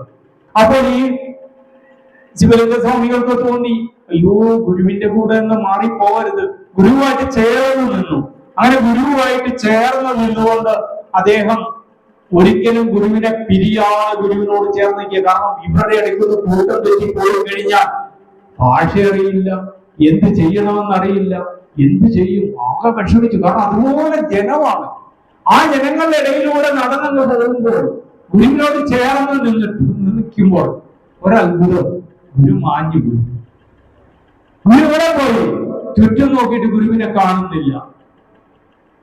ശിവലിംഗദാസ സ്വാമികൾ അവിടെ എല്ലാ ആളുകളുടെ ഇടയിലൂടെ എല്ലാം ഓടി നടന്നു. ഇദ്ദേഹത്തെ എല്ലാരും കൗതുകത്തോടു കൂടി നോക്കുകയാണ്. പക്ഷെ ഇദ്ദേഹത്തിന് ഗുരുവിനെ കണ്ടെത്താൻ പറ്റുന്നില്ല. ആരെയോ ചോദിക്കും ഗുരുവിനെ കണ്ടോ എന്ന്, ഭാഷയും അറിയില്ല. അങ്ങനെ നിങ്ങൾ പൊട്ടിക്കരഞ്ഞുകൊണ്ടിരിക്കുമ്പോ വന്ന ആളുകളിൽ ചിലർ ഓടി വന്നിട്ട് അവർക്ക് കാര്യം മനസ്സിലായി, കരയുന്നത് എന്താണെന്ന്. കൂടെ വന്ന ആളിനെ കാണാഞ്ഞിട്ടാണ്. അപ്പൊ ഇവർക്ക് പറയാനുള്ള ഒരാശയം എങ്ങനെയോ ശിവലിംഗദാസ സ്വാമികളുടെ മനസ്സിലേക്ക് വന്നു. അതാ നിങ്ങളെപ്പോലെ ഒരാൾ അവിടെയും ഇരിക്കുന്നു. അപ്പൊ നേരെ ഓടി ഗുരുവിന്റെ അടുത്ത് ചെന്നപ്പോ ഗുരു ഞാനെന്ന് പറഞ്ഞല്ല, രാമനാരായണ എന്ന് പറഞ്ഞ് എങ്ങനെ ഇരിക്കുക. ഇത് എവിടെയായിരുന്നു ഇതുവരെ എന്ന് ചോദിച്ചു. പൊട്ടിക്കരയായിരുന്നു ശിവലിംഗദാസ സ്വാമികൾ. അത്ര ശുദ്ധനാണ്. കാരണം ഈ ഗുരു ഇട്ടിട്ട് തന്നെ ഇവിടെ ഇട്ടിട്ട് പോയാൽ താൻ എന്ത് ചെയ്യും, താൻ എങ്ങനെ ജീവിക്കും? അങ്ങനത്തെ ഒരാളാണ്. പക്ഷെ ബോധാനന്ദ സ്വാമി അതല്ല. ആ ബോധാനന്ദ സ്വാമി എല്ലാ ജനങ്ങളും കയറ്റി ഈ ആരോഗ്യം പോരടിക്കുവാൻ ചങ്കൂറ്റമുള്ള ഒരാളാണ്. ഇവിടെ ശിവലിംഗദാസ സ്വാമികള് ഗുരുവിൽ നിന്ന് ഉൾക്കൊണ്ട ആത്മീയത കൊണ്ട് മാത്രം ഗുരുവിനെ പോലെ തന്നെ വലിയ സമർത്ഥനായിരുന്നു കേട്ടോ. ഒരുപാട് അത്ഭുതങ്ങൾ കാണിച്ചിട്ടുണ്ട് ശിവലിംഗദാസ സ്വാമികള്. അപ്പൊ ആ സ്വാമികള് വളരെ തന്മയത്വമായിട്ട് ബോധാനന്ദ സ്വാമികളെ കാട്ടാനയെ താപ്പാനെ പഠിപ്പിക്കുന്നത് പോലെ ആത്മീയതയുടെ ഉള്ളറകളിലേക്ക് സ്നേഹത്തിന്റെ, ക്ഷമയുടെ, സഹനത്തിന്റെ വഴികൾ പഠിപ്പിച്ചു. അങ്ങനെയാണ് ബോധാനന്ദ സ്വാമികളോട് പിന്നീട് ശ്രീനാരായണ ഗുരുദേവൻ ചോദിക്കുകയാണ്, ശിവഗിരിയിലെ ശാരദ പ്രതിഷ്ഠയാണ്, വരുന്നോ നമ്മുടെ കൂടി? രണ്ടാമത് ആലോചിക്കേണ്ടി വന്നില്ല. താൻ ദൈവത്തിനൊക്കെ ഈ ഗുരുവരനെ കണ്ടെത്തിക്കഴിഞ്ഞു. ഇത് മറ്റൊരു ദൈവം ധരിക്കില്ല. ഇത് ഗുരുവിന്റെ എല്ലാ ശിഷ്യന്മാരും നിങ്ങൾ ഓർമ്മിക്കണം. ശ്രീനാരായണ ഗുരുദേവന്റെ ഏതെങ്കിലും ഒരു ശിഷ്യൻ ഏതെങ്കിലും 30-30 ദേവാലയങ്ങളിൽ ഏതെങ്കിലും ഒരാളെ ആരാധിച്ചിട്ടുണ്ടോ? നിങ്ങളൊന്ന് ഓർത്തു നോക്കിക്കേ, ശിവഗിരിയിൽ പൂജിക്കുന്ന ആരെയായിരുന്നു? അവിടെ ഉച്ച സമയത്തൊക്കെ പൂജിക്കുന്ന ആരാണ്? അവിടെ ഗുരു സശരീരനായിരിക്കുന്ന കാലത്ത് പോലും ഈ മഹാഗുരുവിനെയാണ് ശിഷ്യഗണങ്ങൾ പൂജിച്ചത്. അതുകൊണ്ടാണല്ലോ ഇവിടെ സ്വാഗതഗാനം ആലപിച്ചപ്പോൾ ശിവലിംഗദാസ സ്വാമികളുടെ രചനയല്ലേ വായിച്ചത്? അത് കൂട്ടി വായിച്ചാൽ എങ്ങനെ വരും? ഓം നമ ശിവായ. പിന്നീട് എഴുതി 100 ശ്ലോകങ്ങൾ ചേർത്തൊരു കൃതി എഴുതി ശിവലിംഗദാസ സ്വാമികൾ. അദ്ദേഹം പറയുന്നത് ഇത് ശ്രീ മഹാദേവനാണ് മനുഷ്യനായിട്ട് വന്നിരിക്കുന്നത് എന്ന് സമർത്ഥിച്ചുകൊണ്ട് ഒരുപാട് കൃതികൾ ഗുരുദേവനെ കുറിച്ച് എഴുതിയിട്ടുണ്ട് ബോധാനന്ദ സ്വാമികൾ. അല്ല, ബോധാനന്ദ സ്വാമികളല്ല, ശിവലിംഗദാസ സ്വാമികൾ. ഈ സ്വാമികള് ഈ ഗുരുവിനെ എല്ലാം പഠിച്ചിട്ട് ശിഷ്യപ്രധാനിയായി നിന്നുകൊണ്ട് തന്റെ പിൻഗാമികളായിട്ട് വന്നവരെയെല്ലാം ഗുരുവിന്റെ സത്വത്തെ കുറിച്ച് പഠിപ്പിച്ചു. പക്ഷെ ഇവരാരും നമ്മളോട് പറഞ്ഞില്ല. ഇവരെ കൃതിത്വം നാരായണ ചൈതന്യ സ്വാമികളാണെങ്കിൽ ഗുരു പുഷ്പാഞ്ജലി മന്ത്രം ജപിച്ചു എഴുതി നമുക്ക് തന്നു. ശിവലിംഗദാസ സ്വാമികള് ഗുരു ഷഡ്ഗം എഴുതി തന്നു. ഇതെല്ലാം നമ്മളെ പഠിപ്പിക്കുന്ന എന്താണ്? ഗുരുവിനെ പൂജിക്കാനുള്ള മന്ത്രങ്ങളാണ്, ഗുരുവിനെ ആരാധിക്കാനാണ് പഠിപ്പിക്കുന്നത്. ഇവരാരും മറ്റൊരു ഈശ്വരനെ പൂജിക്കുന്നില്ല. അല്ലെങ്കിൽ സന്യാസിമാർക്കൊക്കെ ദേവതകൾ കാണും ആരാധിക്കുന്നത്. ഇവർ വേറെ ഒരു ദേവതയും ഇല്ല ഇവർക്ക്. അതാണ് നമ്മൾ മനസ്സിലാക്കേണ്ടത്. ഗുരുവിനെ മാത്രം ആരാധിച്ചുകൊണ്ടാണ് പോയത്. അങ്ങനെ ബോധാനന്ദ സ്വാമികള് പിന്നീട് ഈ സമുദായത്തിന് വേണ്ടിയും മതകൃത വർഗങ്ങൾക്ക് വേണ്ടിയുമാണ് പ്രവർത്തിച്ചുകൊണ്ടിരുന്നത്. അതവരുടെ ഉന്നമനത്തിന് വേണ്ടി ഈഴവ മഹാസഭ എന്നൊരു സഭയുണ്ടാക്കി കൊച്ചി രാജ്യത്ത്. അപ്പൊ തിരുവിതാംകൂറിൽ SNDP യോഗം ശക്തമാകുന്നത് പോലെ തന്നെ കൊച്ചി രാജ്യത്ത് ബോധാനന്ദ സ്വാമികള് ഈഴവ മഹാസഭ സ്ഥാപിച്ചു. അതുപോലെ കൊച്ചി നാഷണൽ ബാങ്ക്, കൊച്ചിയിലെ ഒരു ബാങ്ക്, ഇതൊക്കെ ഗുരുവിന്റെ ദർശനത്തിൽ നിന്നാണ്. പരസ്പര സഹായവും സഹകരണത്തോടും കൂടി കൃഷിയും മറ്റു കാര്യങ്ങളും ഒക്കെ ചെയ്ത് ഈ സമുദായത്തിന്റെ ഉന്നമനത്തിന് വേണ്ടി, എല്ലാവർക്കും തൊഴിലും കൊടുക്കുന്നതിന് വേണ്ടി ഒരു പദ്ധതി തയ്യാറാക്കി ഒരു സ്വന്തമായിട്ട് ഒരു ബാങ്ക് തുടങ്ങി. പിന്നെ ഗുരുവിന്റെ പ്രവർത്തനങ്ങളിലെല്ലാം ബോധാനന്ദ സ്വാമി ഗുരുവിനെ അല്ലാതെ ഒരു ദൈവത്തെ മുമ്പിൽ കാണാതെ ഗുരുവിനെ സാക്ഷാൽ ജഗദീശ്വരനായി കണ്ടുകൊണ്ട് പിന്നീടുള്ള പ്രവർത്തനങ്ങൾ മുഴുവൻ ഗുരു പറയുന്നത് കേട്ടായിരുന്നു. അതല്ലേ ഗുരുദേവനെ ബോധാനന്ദ സ്വാമികളോടല്ലേ പറയുന്നേ? വാടാനപ്പള്ളിയിലെ വൈക്കാട്ട് ശങ്കരന്റെ അവിടെ എത്തുമ്പോൾ ആ ഭവനത്തിലേക്ക് പോയി കടൽ തീരത്ത് കിടക്കാൻ. വൈക്കാട്ട് ശങ്കരൻ എന്ന വലിയ ധനികനായ മനുഷ്യൻ, ആയിരക്കണക്കിന് ഏക്കറിൽ കൃഷി ചെയ്ത് വലിയ സമ്പന്നനായിട്ട് ജീവിക്കുന്ന ആ വൈക്കാട്ട് ശങ്കരന്റെ കൃഷിയിടങ്ങള്, തെങ്ങിൻ തോപ്പുകള് കടലെടുത്ത് കൊണ്ടുപോയിക്കൊണ്ടിരിക്കുകയാണ്. നിങ്ങൾക്കൊക്കെ അറിയാവുന്നതാണ്. അവ കടലെടുത്ത് കൊണ്ടുപോകുന്നു, യാതൊരു രക്ഷയുമില്ല. എങ്ങനെ രക്ഷപ്പെടും? ആ വർഷത്തിൽ ആ സമയത്ത് അദ്ദേഹം ഒരു വീട് പണിയുകയാണ്. ആ വീട്ടിലൊരു മുറി അദ്ദേഹം ഒരുക്കിയിട്ടുണ്ട്.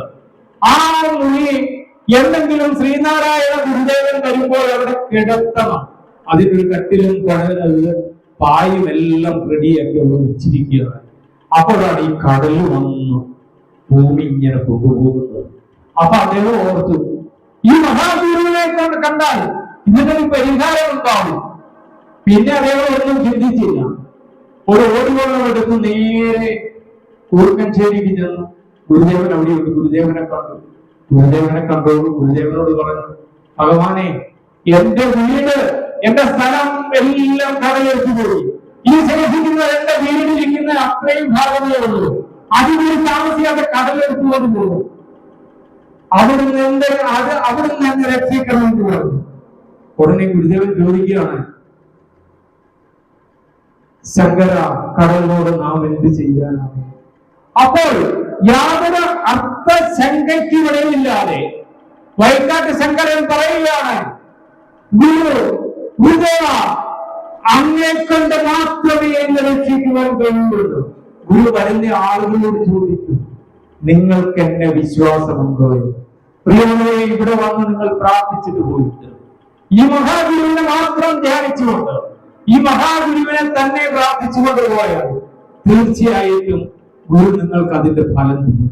ഒന്ന് സംശയിച്ചുകൊണ്ട് അപ്പുറത്ത് നിങ്ങൾ അപ്പുറത്തെ ക്ഷേത്രത്തിൽ പോകുന്നു, അവിടെ പോകുന്നു, ഒന്നും എനിക്ക് വിഷയമല്ല. കേട്ടോ, നിങ്ങൾ അവിടെ പോയി ഒന്ന് ഇവിടെ നടന്നില്ലെങ്കിൽ അവിടെ നടത്തിത്തരണം എന്നുള്ള ചിന്തയോടുകൂടി ഒരിക്കലും പ്രാർത്ഥിക്കില്ല. ഒന്നെങ്കിൽ നിങ്ങൾ അവിടെ പ്രാർത്ഥിച്ചു, അവിടെ കിട്ടും. പക്ഷെ ഇവിടെ ശ്രീനാരായണ ഗുരുദേവന്റെ മുന്നിൽ വന്ന് നിങ്ങൾ പ്രാർത്ഥിക്കുകയാണെങ്കിൽ ഗുരുവിനെ മാത്രം വിശ്വസിച്ചില്ലെങ്കിൽ നിങ്ങൾ പ്രാർത്ഥിക്കണം. ഗുരു ചോദിക്കുന്ന ചോദ്യം, നമ്മെ വിശ്വാസമുണ്ടോ? നിങ്ങൾക്ക് വിശ്വാസമില്ലെങ്കിൽ നിങ്ങൾ ഗുരുദേവനെ അടുത്തൊരു വഴിപാടും ചെയ്യണ്ട. പക്ഷേ നിങ്ങൾ ആർക്കും നിങ്ങളുടെ വിധിയുടെ വിളയാട്ടങ്ങളുടെ മറഞ്ഞില്ലാത്ത എന്തെങ്കിലും ഒരു സൗഭാഗ്യം ലഭിക്കാതെ പോയിട്ടുണ്ടെങ്കിൽ അത് മറ്റൊരാളെ ദ്രോഹിച്ചിട്ടുള്ളോ അല്ല. ആരെയും ദ്രോഹിക്കാതെ നിങ്ങൾക്ക് അവകാശപ്പെട്ടത് എന്തെങ്കിലും കിട്ടാതെ ഉണ്ടെങ്കിൽ അത് മറഞ്ഞു കിടക്കുന്നുവെങ്കിൽ ഈ മഹാഗുരുവിന്റെ മുന്നിൽ നിങ്ങൾ പ്രാർത്ഥിച്ചാൽ മതി. പരീക്ഷിക്കാൻ മറ്റൊരിടത്തും പോയി നിങ്ങൾ പ്രാർത്ഥിക്കാൻ പോകുന്നത്. മറ്റ് മതസ്ഥര അവിടെയൊക്കെ ജീവനുള്ള ദൈവത്തെയൊക്കെ കാട്ടിത്തരും. അവർക്ക് ജീവനുള്ള ദൈവം അതാണ്. കാരണം അവർക്ക് ആ ദൈവത്തെ അറിയാവും. അതുകൊണ്ടാണ് അവരത് ജീവനുള്ള ദൈവം എന്ന് പറയുന്നത്. മറ്റൊന്നിനെയും അവർ അറിയുന്നില്ല. നിങ്ങൾ ഈ മഹാഗുരുവിനെ അറിയുന്നില്ലേ?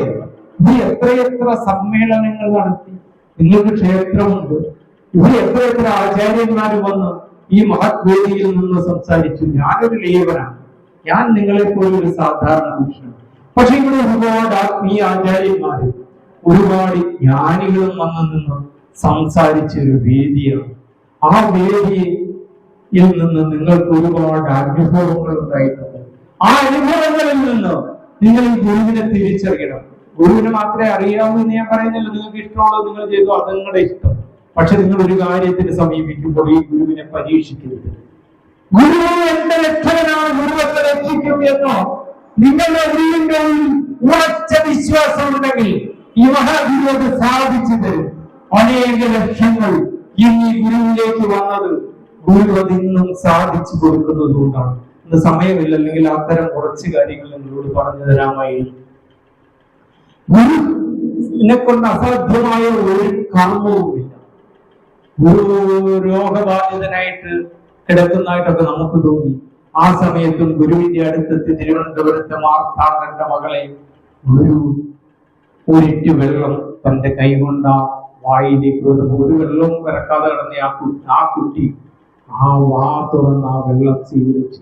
ആഹാരം കഴിക്കുന്ന ആ കുട്ടിക്ക് മുന്തിരിങ്ങ കൊടുത്തപ്പോൾ ആ മുന്തിരിങ്ങ കഴിച്ചു. ആ കുട്ടിയോട് എഴുന്നേക്കാൻ പറഞ്ഞപ്പോൾ അത് എഴുന്നേറ്റ്, നടക്കാൻ പറഞ്ഞപ്പോൾ നടന്നു. ഈ മഹാഗുരുവിൽ നിന്ന് അസാധ്യമായ ഒരു കർമ്മവുമില്ല. പക്ഷേ അത് മറ്റൊരാൾക്ക് ദോഷമുള്ള കർമ്മമാകരുത്. നിങ്ങളുടെ ജീവിതത്തിന് വേണ്ടി, നിങ്ങളുടെ കുടുംബത്തിന് വേണ്ടി, നിങ്ങളുടെ മക്കൾക്ക് വേണ്ടി, നിങ്ങളുടെ നാടിന് വേണ്ടി, നിങ്ങളുടെ സമുദായത്തിന് വേണ്ടി ഒക്കെ നിങ്ങൾ പ്രാർത്ഥിച്ചുള്ളൂ. ഗുരു അതെല്ലാം നിങ്ങൾക്ക് തരും. അപ്പൊ ഈ മഹാഗുരുവിന്റെ ശിഷ്യനാണ് ബോധാനന്ദ സ്വാമികള്. ബോധാനന്ദ സ്വാമികളും അതിലൊരു അംഗമായി. ഗുരു പറഞ്ഞതുപോലെ തന്റെ ജീവിതമെല്ലാം ഗുരുവിന് വേണ്ടി സമർപ്പിച്ചു. വൈകാട്ട് ശങ്കരൻ വന്ന് ആവശ്യപ്പെടുന്നു, എന്റെ ഭവനം രക്ഷിക്കണമെന്ന്. ഉടനെ ഗുരു വിളിക്കുകയാണ്, ബോധാനന്ദ അവിടെ പോയൊന്ന് കിടക്കുക, ആ കടൽ തീരത്ത് പോയൊന്ന് കിടക്കാൻ. എന്തിനാണ് ഞാൻ കിടക്കുന്നതെന്ന് ചോദിച്ചില്ല. അതിശക്തമായ കൊടുങ്കാറ്റിൽ ആടി വീഴുമ്പോൾ തെങ്ങുകൾ കടമുരുകി വീഴുന്നു. എവിടേക്കാണ് തെങ്ങുകൾ വീഴുന്നതെന്ന് പറയാൻ വരിക. ആ ഒരു തെങ്ങുകൾ മറിഞ്ഞ് തന്റെ ദേഹത്തേക്ക് വീണാൽ ഇതോടുകൂടി തന്റെ ജീവിതം അവസാനിച്ചു എന്ന് ആ മഹാ സന്യാസിക്ക് തോന്നിയില്ല. അദ്ദേഹം നേരെ ഒരു സംശയവും പ്രകടിക്കാൻ നേരെ ഇങ്ങോട്ട് വന്നു. അദ്ദേഹം അങ്ങോട്ട് വന്നപ്പോൾ ആളുകളൊക്കെ തന്നെ അങ്ങോട്ട് പോകുന്നുണ്ട്, സ്വാമി അങ്ങോട്ട് പോകുന്നുണ്ട്, കോപിച്ച് നിൽക്കുകയാണ് കടല്. ഏത് നിമിഷവും ഈ കരയും കടലിൽ കൊണ്ടുപോകും, പോകരുത് എന്ന് പറഞ്ഞപ്പോൾ ഈ സന്യാസി വരെയും പറഞ്ഞത്, എന്നോട് പറഞ്ഞത് എന്റെ ഗുരുവാണ്, എന്റെ ഗുരുവാണ് പറഞ്ഞത് അവിടെ പോയി കിടക്കുവാൻ, എനിക്കൊന്നും സംഭവിക്കില്ല, എനിക്കൊന്നും സംഭവിക്കില്ല എന്ന് പറഞ്ഞു എന്ന് നേരെ എവിടെ പോയിട്ടുള്ളൂ. എന്താണ് അദ്ദേഹത്തിന്റെ മനസ്സിലപ്പോൾ ഉണ്ടായിരുന്നത്?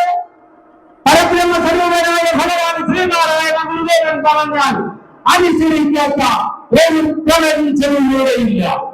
ഈ പ്രപഞ്ചത്തിന്റെ ഓരോ മത്സരികൾ പോലും ഭഗവാൻ ശ്രീനാരായണ ഗുരുദേവനെ അനുസരിച്ചു. ഗുരുദേവൻ എത്ര തെളിവുകൾ നമ്മുടെ മുന്നിൽ കാണിച്ചു. എനിക്ക് എന്നിൽ നിക്ഷിപ്തമായ കർമ്മത്തിന്റെ അവസാന നിമിഷത്തിലേക്ക് പോയിരിക്കുകയാണ്. 8:30 ആകുകയാണ്. ഞാൻ ഇത് വൈൻഡപ്പ് ചെയ്യുകയാണ്.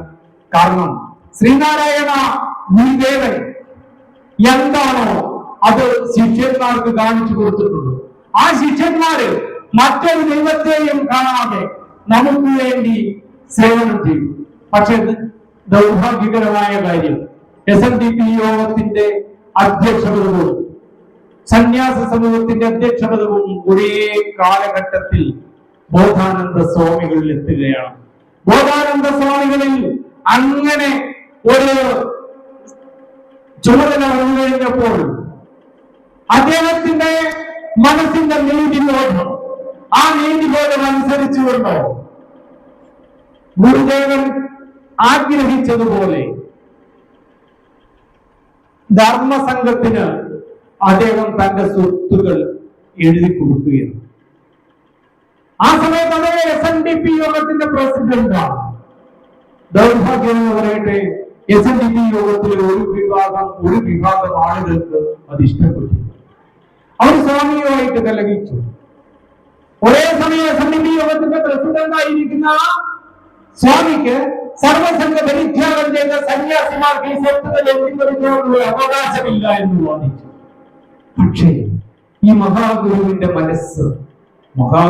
മനസ്സ് തന്റെ പിൻഗാമികളായിട്ട് ആത്മീയമായ പ്രവർത്തനം ആർക്കു വേണ്ടിയാണ്?